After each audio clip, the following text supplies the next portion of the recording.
quand c'est que tu as connu le père Girard, celui qu'on appelait le père Girard, c'est-à-dire le père de Ernestine, dite Titine.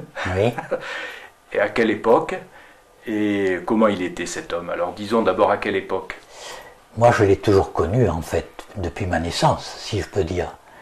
Il était ici à Saint-Vincent et nous y venions en vacances, tout petit. Et on était hébergés chez eux, à côté de la poste. Voilà dans quel endroit je l'ai connu. Alors toi tu n'habitais pas à Saint-Vincent? Absolument pas. On habitait à Sisteron, à la boulangerie de mes parents. Et nous venions que au moment des vacances, et des grandes vacances, bien sûr. Alors, quel lien de parenté il y avait entre le père Girard et ta famille? Eh bien, l'oncle Girard était le frère de ma mère, voilà, tout simplement. C'était son frère aîné. Alors donc à Saint-Vincent, tu y es venu très jeune? Tout petit, oui. Même pas, je devais avoir dans les 3 ans, 4 ans, à peine, oui. C'est tout. Et je venais avec ma sœur aînée, et puis mon frère et mon autre sœur, voilà. Alors qui s'appelait comment? Alors, rappelons un peu les prénoms. Ma sœur aînée s'appelait Marie-Louise, elle était née en 1911. Quant à Eliette, elle était née, elle, en 1924. Et moi, je suis né donc l'année d'après, en 1925. Et Pierre, mon petit frère, lui, était né en 26. Nous étions tous les trois très près les uns des autres, puisque 24, 25 et 26. Voilà. Alors donc tu es venu à Saint-Vincent, tes souvenirs remontent à peu près à quel âge? 4 ans, 5 ans? Certainement, disons à 4 ans, donc ça se situe autour de l'année 1929. Et mon oncle à l'époque devait avoir, donc puisqu'il est né en 1876, eh bien il avait donc déjà 24, et si c'était en 29, ça lui faisait déjà 53 ans. Alors quel était son métier? Eh bien, il était facteur-receveur, c'est-à-dire qu'il avait un képi avec les galons dorés. Voilà. Alors son travail consistait à bien sûr distribuer le courrier, mais aussi à recevoir les clients dans le bureau de poste et à faire les opérations qui se rapportaient à la poste. C'est-à-dire, évidemment, les lettres recommandées, le téléphone, les télégrammes et toutes ces opérations. Alors pour toi qui étais petit, est-ce que c'était important de voir ce travail, ce monsieur qui faisait ce travail dans un bureau de poste? Bien sûr que ça me passionnait de voir ça, mais néanmoins ça me passait peut-être par-dessus la tête. Je n'en comprenais pas trop les principes et les méthodes. Mais je me souviens d'une chose, et ça nous le faisions très volontiers, c'est de communiquer depuis la cabine téléphonique qui existait pour la clientèle avec le téléphone qui se trouvait à l'intérieur du bureau de poste. Ça, on y jouait à ça. Et ma tante Adrienne, elle, n'y tenait pas. Parce que, évidemment, on était susceptible peut-être de le détraquer. Voilà. Oui, parce qu'il y avait des fiches à l'époque. Certainement. Il y avait l'odeur de la cire. C'était manuel tout ça, oui. Oui, oui. Et alors, est-ce que lui, il aimait expliquer aux enfants son travail? Est-ce qu'il acceptait, lui, que les enfants tournent autour de lui? On était souvent avec lui. On était souvent avec lui, peut-être pas à l'intérieur du bureau, mais on était souvent avec lui à l'extérieur du bureau. On le suivait partout presque. Oui. Alors en dehors du bureau, D'abord, une première question, est-ce qu'il était fier de son métier? Il aimait, oui, oui, oui, oui, il en était très fier.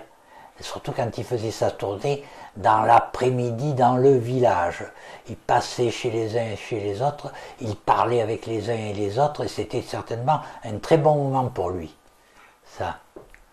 Et alors, en dehors de son activité, disons, de facteur-receveur, est-ce qu'il avait d'autres activités dans le village? Il s'est beaucoup consacré à son activité de paysan, si je peux dire. Il faisait donc, bien sûr, il mettait en état toutes ses terres, il s'occupait des semences, il s'occupait bien sûr des récoltes de fruits, et il avait une vigne également à l'Amiane dont il s'occupait. Et même il avait une carrière dans laquelle il prenait le gravier nécessaire pour mettre devant la poste, pour éviter la boue, tout ça. Il avait énormément de travail. Il avait aussi on disait une blache, c'est-à-dire des bois, et il faisait le bois nécessaire pour le chauffage, aussi bien pour l'appartement dans lequel il vivait. Alors est-ce qu'il avait le temps avec tout ce travail? Est-ce qu'il avait encore le temps de faire son travail de postier, avec tout ce qu'il faisait à côté? Il avait quand même une aide efficace de son épouse. Ah C'est-à-dire que Tante travaillait pas mal au bureau. Il lui déléguait pas mal de pouvoirs. Il lui faisait faire pas mal de tâches de ce côté-là.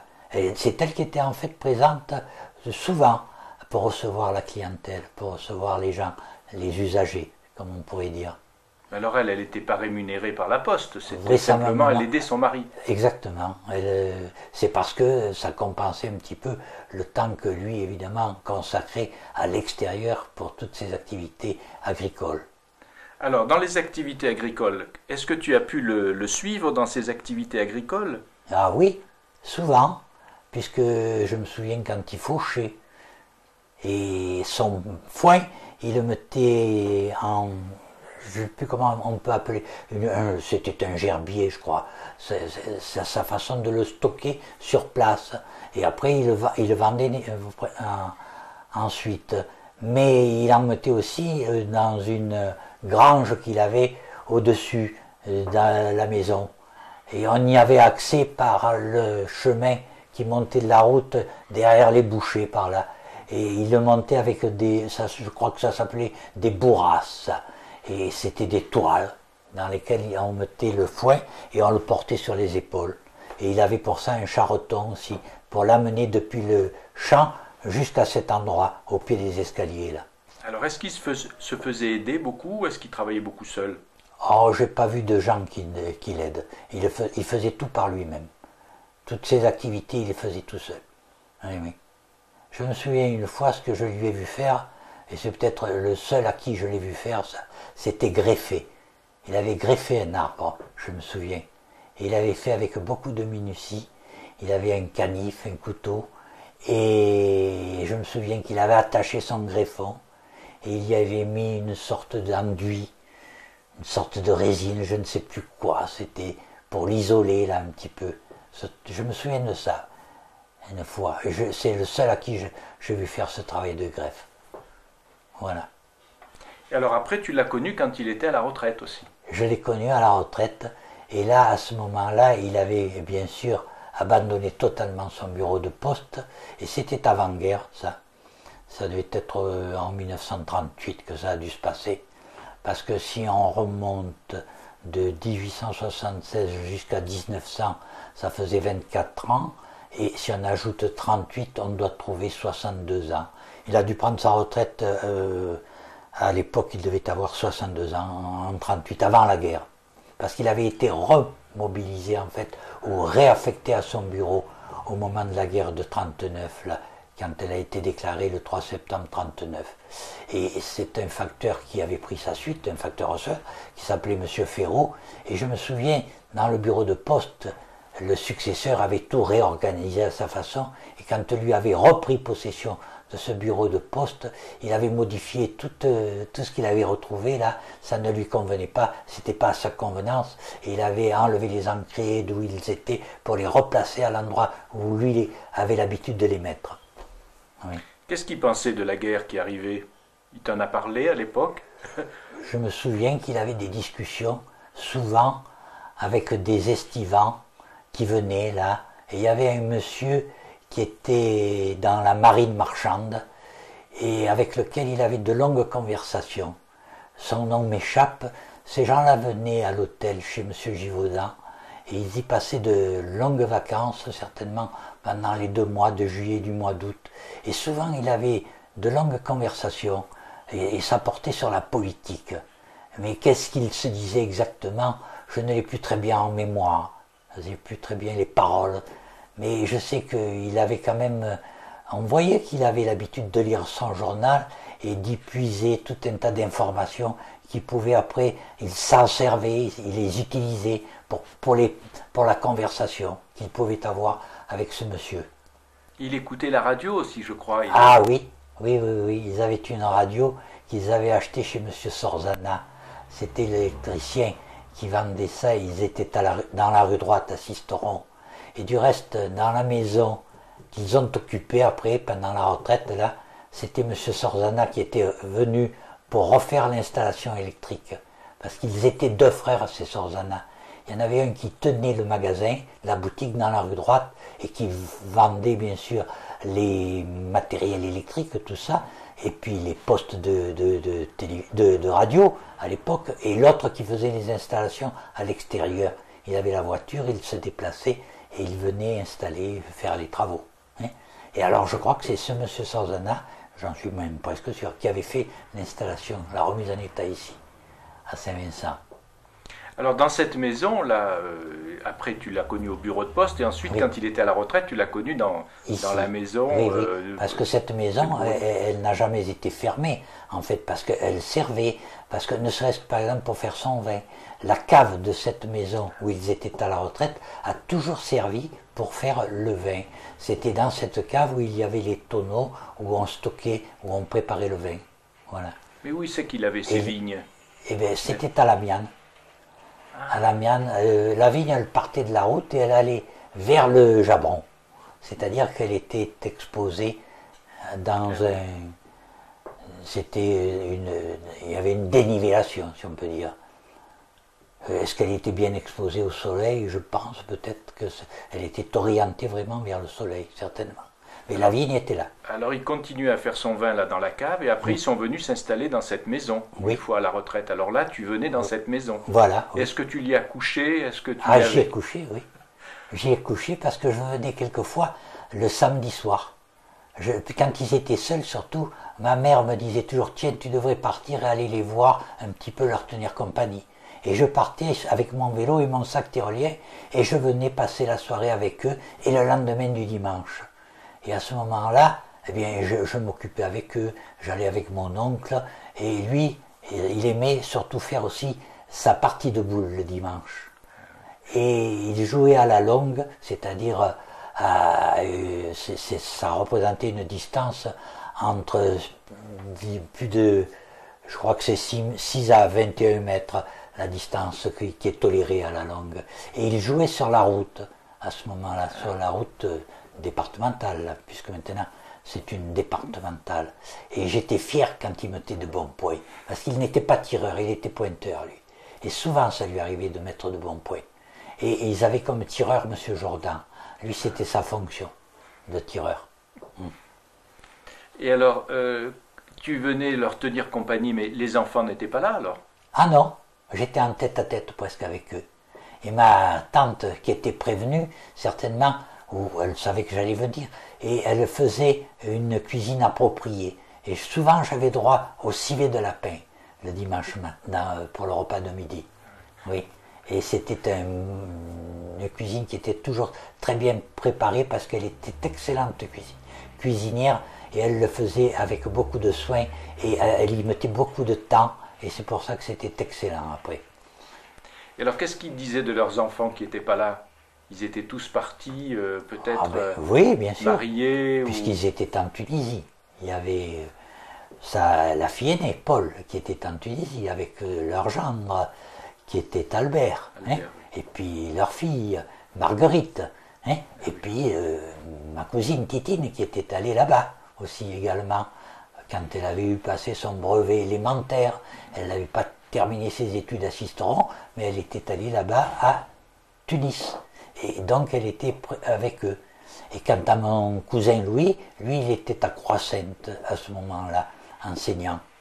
Et du reste, quand moi j'ai eu passé mon certificat d'études et que je suis allé au collège, j'avais fait donc la 6e et la 5e au collège à Sisteron, et je me suis trouvé ici en 40, et il y avait mon cousin Louis, il y avait ma cousine Titine, il y avait aussi ma cousine Paul, et c'est eux qui étaient fonctionnaires et qui avaient des traitements qui étaient certainement peu importants, et ils avaient difficilement des choses pour manger. Alors ils m'avaient plutôt conseillé de faire le boulanger que de poursuivre mes études. Et c'est comme ça que j'ai fait le boulanger au lieu de continuer mes études. Parce que eux, dans la situation de guerre où ils se trouvaient, ils trouvaient que c'était les boulangers ou les commerçants qui réussissaient mieux à l'époque que de continuer dans la fonction publique. Et c'est pour ça qu'il m'avait incité à faire le boulanger en me disant « Tu as le pain et le couteau, tu devrais continuer à faire le boulanger ». Et donc en partant, ça se trouvait en septembre 40, j'ai abandonné l'école pour faire le boulanger. Voilà, c'est eux qui m'ont influencé. Je me souviens de ça. Et alors après, pendant la guerre, tu revenais les voir encore? Ah oui, oui, bien sûr. Alors tu leur apportais un peu de pain là? Ah, bien entendu. On avait même, je me souviens, que nous avions stocké du café, parce qu'il y avait un épicier qui s'appelait Monsieur Humbert, et c'était le courageux, c'était sa raison sociale, ça s'appelait le courageux, et là, il y avait des quantités de café, et les cisteronnais avaient profité au moment là, c'était au mois de fin août, on avait acheté pas mal de café, on en avait un stock à la maison de café, et on en avait donné à Tante Paul, je me souviens, maman en avait donné. Oui, oui. Elle l'avait peut-être amené même en Tunisie. Et certainement, oui. Elle avait dû l'emmener là-bas. Oui, oui. Parce qu'eux n'avaient pas eu cette occasion d'acheter du café, et nous avions eu cette occasion. Voilà. Et alors c'est pendant la guerre que l'oncle Louis est mort aussi. Oui, et il est mort de suite après-guerre, lui. Tout de suite après la guerre. En 1944, oui. Et le père Girard aussi, c'est à cette époque. Il était mort avant, juste un petit peu avant. Il est mort dans l'hiver, lui, 1944, avant la libération. Il est mort en janvier, si ma mémoire ne me fait pas défaut, il est mort en janvier 1944, alors que la libération a eu lieu là-bas après au mois d'août 1944. Voilà comment ça s'est passé. Et alors est-ce que tu l'avais... Et son fils est venu aux obsèques, oui, et il est même venu en bicyclette. Il était venu avec le train jusqu'à Sisteron, et il est venu à la maison, et je crois que c'est même moi qui lui ai prêté le vélo, et il est parti le soir de la maison, de la boulangerie, pour venir ici à Saint-Vincent avec le vélo. Et nous, le lendemain, on est venu aux obsèques, le lendemain ou le surlendemain, on est venu aux obsèques, et M. Mandon, qui faisait le transport dans la vallée du Jabron, depuis Cédron jusqu'à Sisteron, et vice-versa, le retour également, avait mis son car à la disposition pour que les Sisteronnais puissent venir aux obsèques. Et nous étions venus aux obsèques. Et à cet égard, je peux préciser quelque chose. C'est que notre cousin, qui s'appelle Raoul Boucher, eh bien, lui, n'avait pas su qu'il y avait ce car. Et nous l'avons trouvé, rencontré, dans la vallée, alors qu'il était sur son vélo, qu'il venait aux obsèques, et nous étions dans le car. Je me souviens de cette image. Lui sur son vélo, venir aux obsèques, et nous dans le car.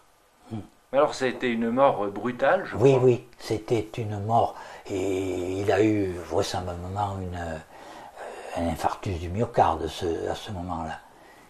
Et il était allé, je crois, et il gardait ses brebis, parce qu'il avait constitué un petit troupeau à sa retraite pour s'occuper, et il avait eu certainement 5 à 6 brebis, et il avait des petits agneaux au moment où elle mettait bas, tout ça, et c'est certainement quand il est allé les garder, il avait fait beaucoup d'efforts, et il est mort subitement. Est-ce que c'est rupture d'anévrisme?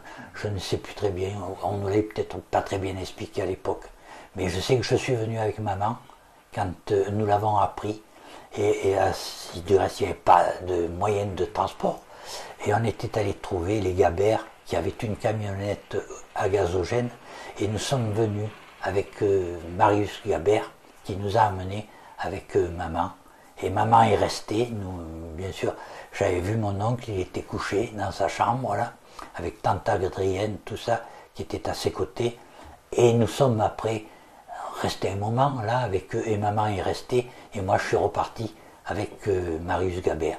Je suis retourné à Sisteron, ce n'est qu'après que je suis venu aux obsèques avec Eliette. Mais alors pour les obsèques, pour qu'on ait mis un quart presque à la disposition des Sisteronnais, c'est qu'il était quand même assez connu il est très estimé, oui. Il était connu et très estimé, bien sûr. Et les obsèques ont eu lieu depuis, donc quand nous étions partis de sa maison, là, de la maison mortuaire, et bien entendu, la cérémonie religieuse a eu lieu à l'église là-haut, mais à la vieille église au village. Hein.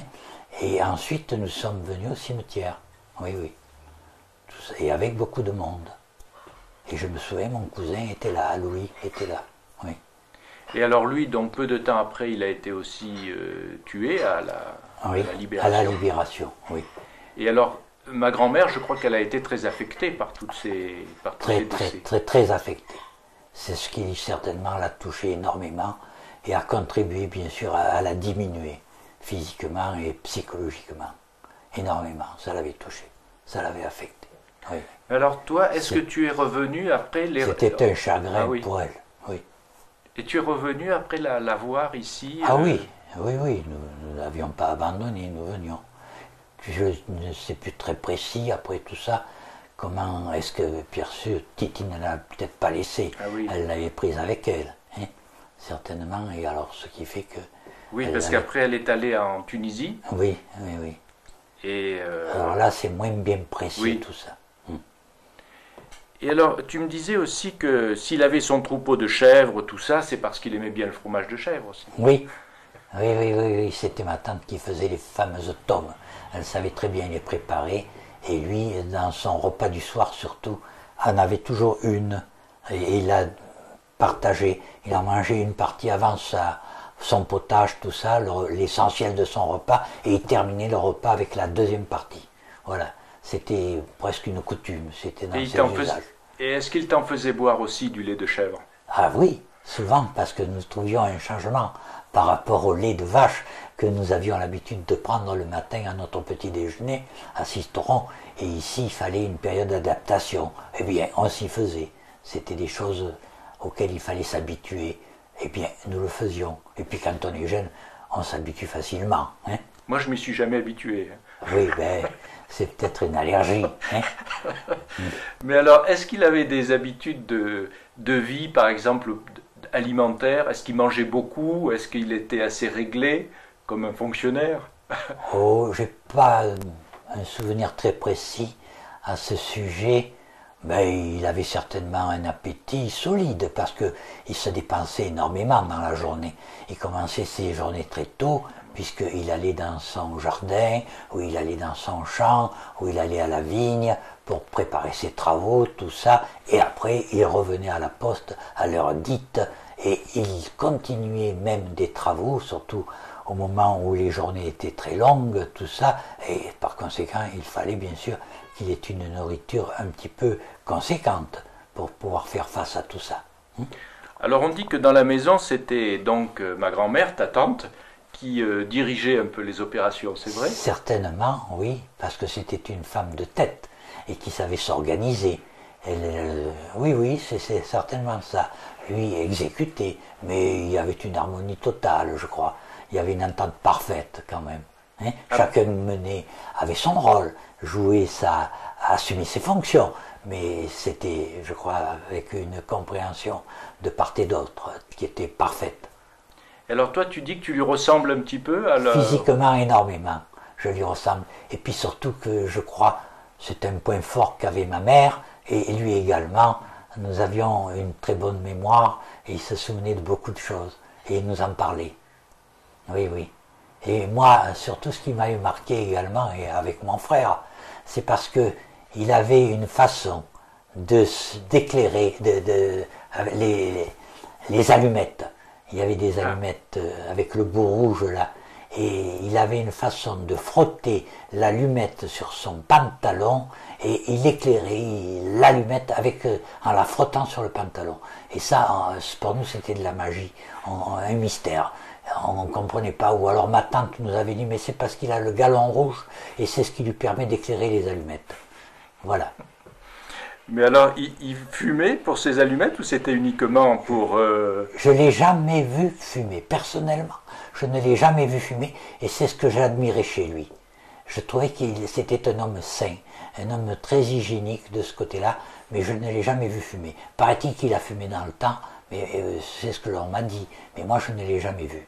Mais il se servait de ces allumettes parce qu'il avait certainement un besoin dans ses activités agricoles, ou pour faire brûler des herbes, ou pour faire brûler des feuilles, des trucs comme ça, et ça lui était nécessaire, et certainement il faisait des feux à cette occasion, et c'était pour brûler des mauvaises herbes, et tout en les surveillant.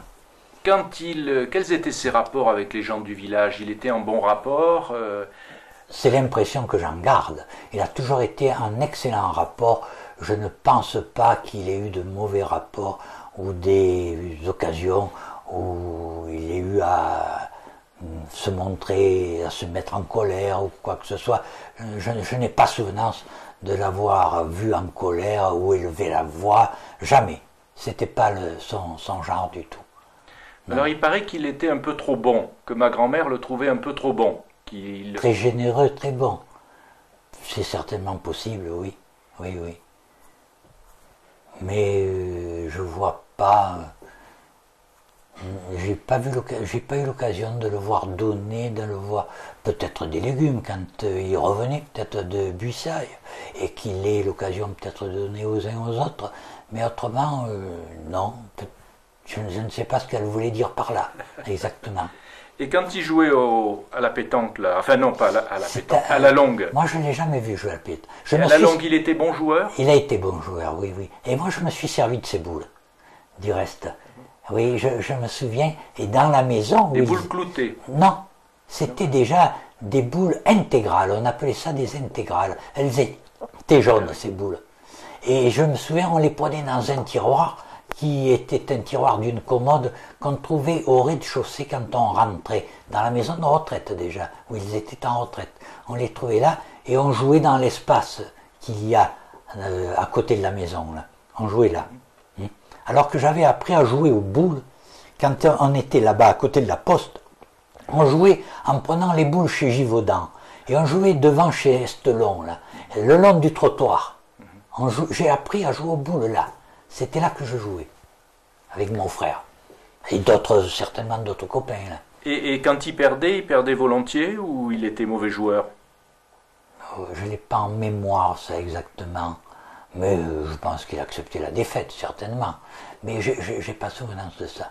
Et il s'entendait bien avec M. Jourdan, alors, son petit frère? Oui. Et puis c'était un jeu difficile où il jouait. Parce qu'il jouait sur la route et c'était un jeu de goudron. Et leur vêtement, c'était du goudron. Et les boules, elles roulaient à leur fantaisie, là. Elles ne s'arrêtaient pas toujours partout, hein. Et elles s'arrêtaient en fonction de la nature du sol, là, de la dénivellation. Hein. Alors c'était pas facile, là, pour arriver au but. Bon, alors on a parlé des boules. Je n'ai pas trop vu jouer sur la place, parce qu'en fait, c'était surtout sur la place devant l'école qu'on jouait aux boules, là aussi, et le dimanche après-midi. Et là, c'était M. Jourdan qui était le maître. C'était lui l'organisateur des parties, il constituait les équipes au début, et puis voilà, alors on mettait un tireur d'un côté, un tireur de l'autre, mais souvent c'était lui le tireur, et puis après, autour de ces deux tireurs, on constituait l'équipe, ou les équipes. Et alors pour le vélo, tu l'as vu monter à vélo? Il paraît qu'il avait appris tard à monter à vélo, mais est-ce qu'il montait bien? Oui, il avait quand même l'équilibre, si. Et je me souviens de ses freins. Les freins de ce vélo, c'était ce qu'on appelait des freins anglais, c'est-à-dire c'était constitué de tiges. Et j'ai souvenance de ça. Je crois me souvenir de la marque, ça s'appelait la marque Globe. Je crois me souvenir de ça, oui. Et il était fier de monter à vélo? Ah oui, du reste il avait toujours au bas de ses pantalons les pinces pour lui permettre de monter sur le vélo sans que le pantalon se prenne dans la chaîne. Parce que c'est ça l'inconvénient. Parce qu'on a des pantalons longs par rapport à des pantalons courts, c'est qu'on risque de se prendre le pantalon dans la chaîne. Et c'est la chute à ce moment-là. Il existe bien sûr des pare-chaînes, hein, sur certains vélos. Mais c'était surtout sur le vélo des femmes qu'on mettait ça. Alors moi je ne l'ai pas connu, donc mon grand-père, puisque je suis né en 1943 et quand on est venu en France il était déjà mort. Voilà. Mais est-ce que toi tu as été content de connaître ce monsieur?